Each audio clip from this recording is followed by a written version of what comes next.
Warning, may be flashing and/or probing lights from the camera adjusting. There are random cuts in the video. I am not a professional.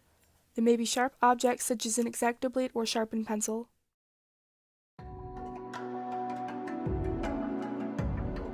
Good morning, evening, or night wherever you are. Welcome back to my channel. For those of you that watch my videos, you would know that I haven't posted since July 10th. Yeah. So to make up for that gap, I've gotten significantly better at art in the past 9 months. Now, I've been on and off with my art for several reasons in the past months. One of the reasons being because I have an art class. Art class is very exhausting and mentally demanding. I've drawn a lot less during the semester because I was having such severe art block because I felt no attachment to my work. Since I'm finally nearing the end of my year, I finally have a little more time to work on personal art projects. I've even started posting videos of me playing my instrument on TikTok in my spare time. For all of you that don't know, I play a marimba for marching band, which is a pain in my rear to push up hills and nearly impossible to stop from going down hills.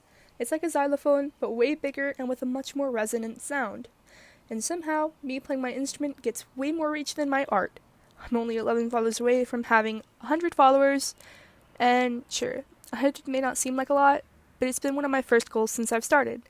And now to get back on track. Now, my art is still very far from perfect, and my videos will probably still be consistent, but from here on out, I will be placing much more effort into my videos. Before editing this video, it was 62 minutes and some seconds. By speeding up the clips, I knocked it down to 32. Then I clipped, sped up some more, and even slowed down as well as duplicated some parts. I've finally gotten more comfortable with the editing app I use, and I feel refreshed with my art. Was this piece the most intricate I've ever done? Absolutely not. Am I still an amateur in certain aspects? Yes. My point is that I'm enjoying my art. Every detail I've placed in this piece is something refreshing for me, as I hardly experiment with colors. The sketch was simple but not broken down. I did start with a circle for the head, but refrained from guidelines since I knew I was doing a watercolor. Now, watercolors are something I am still very new to, but I'm much more comfortable with them than I am with acrylics or oil paints, and oil paints being something I've hardly ever touched. Watercolors are something I've been experimenting with a lot lately, and they've helped me get a lot more comfortable with colors, even though I mainly only stick to one color. Now, whereas watercolors do allow for room for a lot of error, they also allow room for a lot of trial. So there's a lot of trial and error, and it does allow room and space to fix your mistakes depending on if you're quick enough and depending on how much water you use with your watercolors. I personally like using a lot of water with my watercolors, but I also use a lot of saturated tones and hues sometimes. Using a lot of water makes it a lot easier to fix your mistakes, where if you have a paper towel or a dry sponge or something nearby, you can just dab it and pick it up. This personally makes my life a lot easier. Now, being able to fix mistakes with watercolor, whereas you can't easily do so with coloring pencils, or maybe some other sort of dry medium or markers, watercolors are a lot easier. I'm a lot more comfortable with them, and they're just something simple, but they are still considered painting, right? And this allows for experimenting to be very easy, and it is something that is accessible to the people that do use them. Now, there's many different types of watercolors, such as pencil watercolors, pan watercolors, and paint watercolors. And there's also gouache, which is like a mixture between watercolors and acrylics. I personally have never used gouache, but if I do get my hands on some, I would like trying them out one day. Now, surprisingly, I prefer watercolor paints. It's a lot easier to mix them. You have a lot more control about how much pigment you get on your brush, and it's just something that I personally find easier. Now, everybody is different, and everybody is going to find things easier than others, or harder than others, and I think it's important to find what you are most comfortable with and what you find easiest. Also, quick apologies for if you hear any birds in the background. I'm outside recording this audio. Now, let's finally talk about the subject at hand. What I'm drawing is a cow, otherwise known as a bovine, spelt B-O-V-I-N-E. More specifically, is part of the bovine family. Bovine is a noun, and an adjective. The adjective being related to or affecting cattle, as in bovine tuberculosis, or a noun, an animal of the cattle group, which also includes buffaloes and bisons, similar to also an ox or a bullock, if you will. Now, the reason I've gone with a cow is because I've been drawing them frequently in my spare time, and recently I have drawn a lime cow and a strawberry cow. Now, the lime cow and strawberry cow are not up to this standard. I feel like they don't look quite as polished or quite as nice, but this specific cow, which is going to be a grape cow, was drawn for a friend who asked me to do something for her flute case because she saw the one I had on mine. No, I'm not experienced with the flute. I am learning, so I still kind of suck. Also, there's a lot of birds out here. But anyways, back to what I was saying. This cow is a grape-inspired cow, so it has a lot of reddish purplish hue, and at the end a little bit of a bluish purple hue. Now, I did end up using 3 different colors in total. I used, later shown in the video, primary red and violet, and not shown primary blue. Primary blue is a darker sort of blue, and the primary red is kind of a pinkish red. It's still a very vibrant red. It's very beautiful, and violet is obviously like a perfect purple you would think of whenever you think of purple, I would assume. A very gorgeous color. Also, you'll get to see me doing some really poor job at lettering grape cow right there. And the C is going to look like a G until the end of the video, until I fix it up with a pen. Spoiler alert, sorry. But the ending piece did turn out very good. I'm very happy with it. So I hope the person that wanted it will like it. She probably will, but I'll get to give it to her tomorrow. So we'll see then. Well, I'll see then. And upcoming, here is the primary red and violet. I'm going to slow it down and show it to you. Here's the primary red. It's by Dowler Rowney. It's a cheaper brand. Here's the violet, and they're both watercolor paints. I really like this brand. Their paints are typically very smooth for the most part, and it's not very expensive. It's very inexpensive. The pack of watercolors that I got, actually, I got a 24, and then I got a 12. The 12 was the one I got first. The colors were very beautiful. It was about $5-6 for a pack of 12, and yes, they're not giant tubes, but when it comes to watercolors, a little bit goes a very, very long way.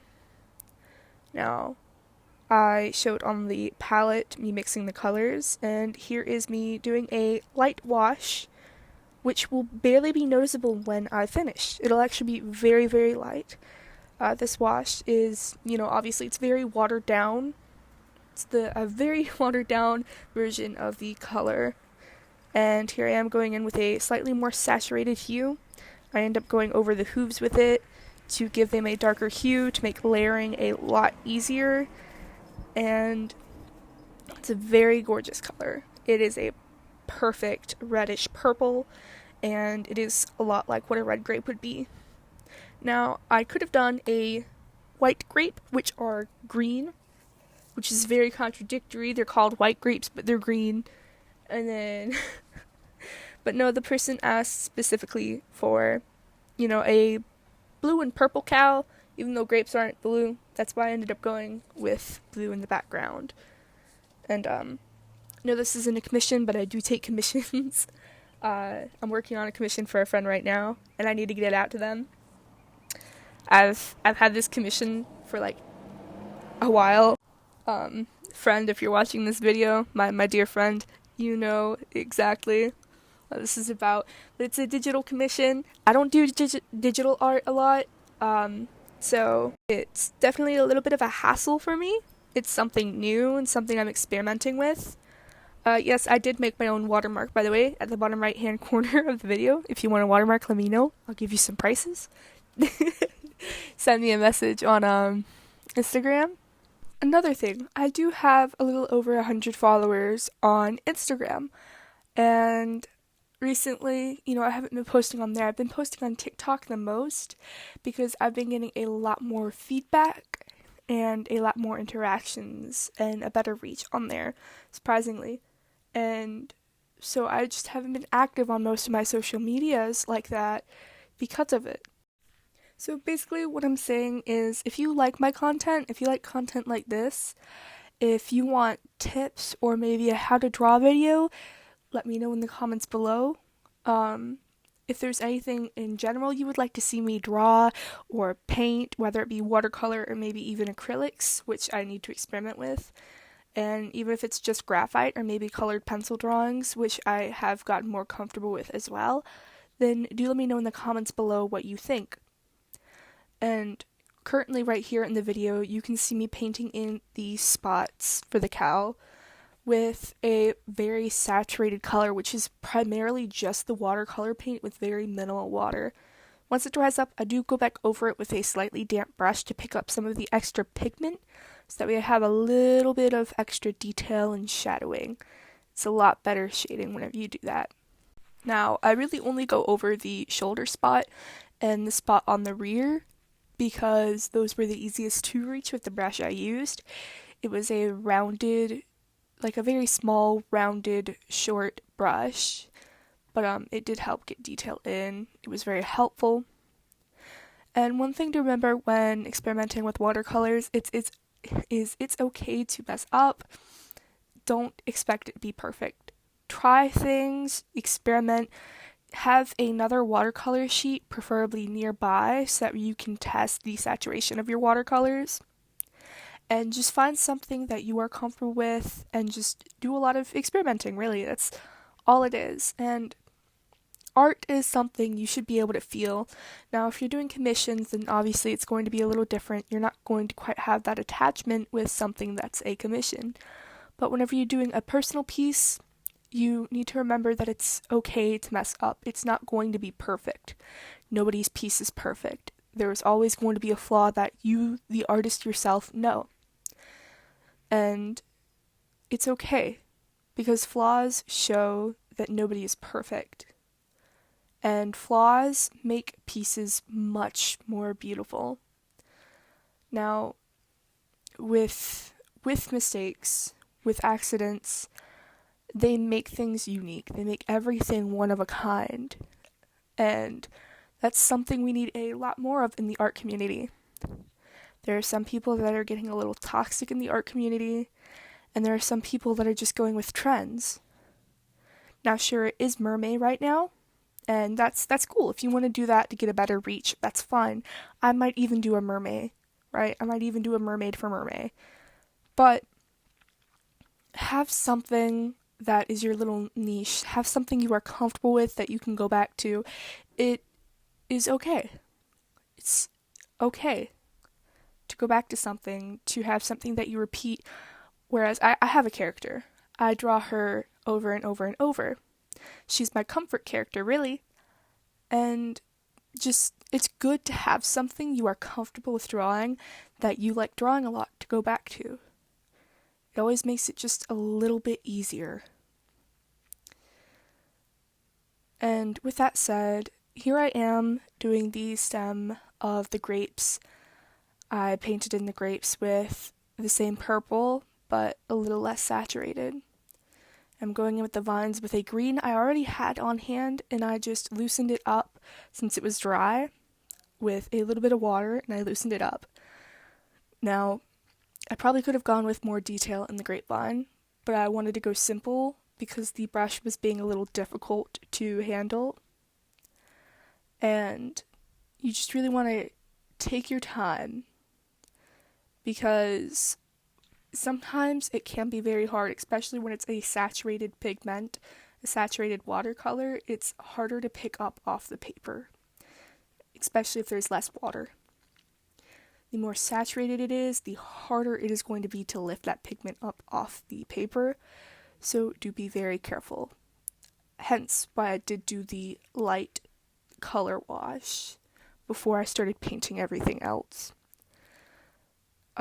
There are tiny little leaves and tiny little offshoots of the vines that I painted and that I drew.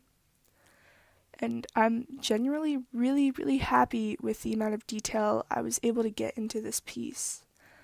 Now I'm going to let you enjoy watching the rest of this piece until the end, so I will see you all then.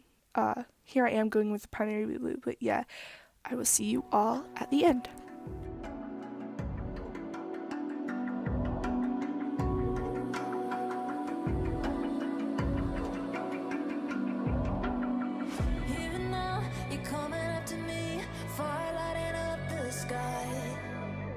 Feel the ground shaking underneath, trying to take me alive. Get ready for the fallout. Can't stop me now. I got no rival. I'ma find my way through the blood and pain game of survival. Any time or place, watch 'em run away. I got none. I'll be standing on my own, never gonna take my throne. I got no rival, watch 'em run away. I got no I got no rival.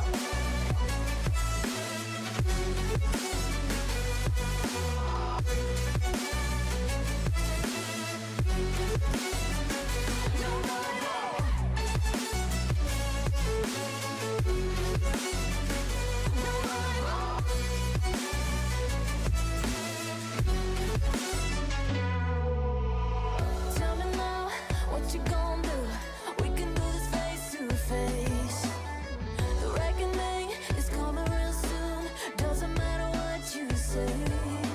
Try to tell you this is my moment. Can't take mine 'cause I own it. Don't you know that I'm locked and unloaded? You're out of focus. Get ready for the fallout. Can't stop me now.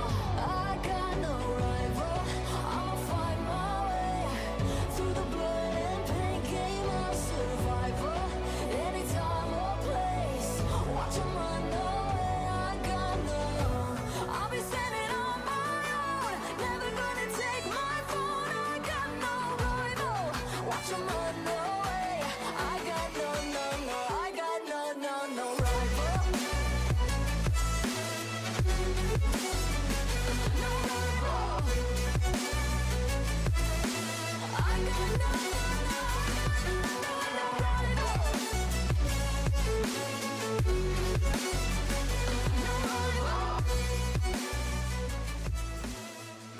And here we are. We are about to get into the lettering, which I had to wait for the watercolors to dry.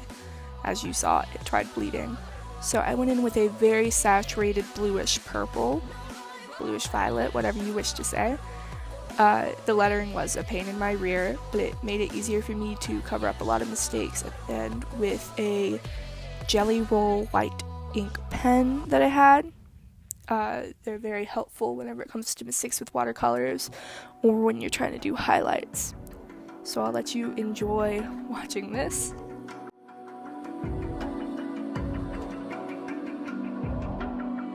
Even now, you're coming up to me, fire lighting up the sky.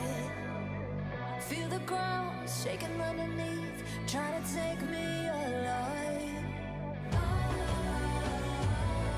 Get ready for the fallout. Can't stop me now. I got no rival. I'ma find my way through the blood and pain game of survival. Any time or place, watch 'em run away. I got none. I'll be standing on my own, never gonna take my throne. I got no rival. Watch 'em run away. I got no I got no rival.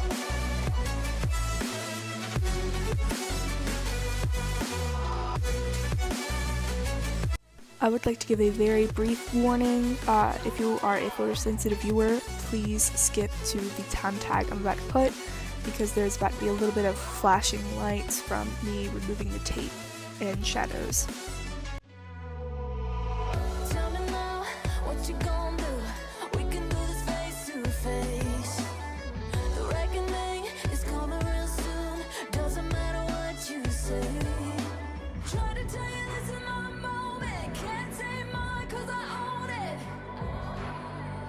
Don't you know that I'm locked and unloaded? You're out of focus.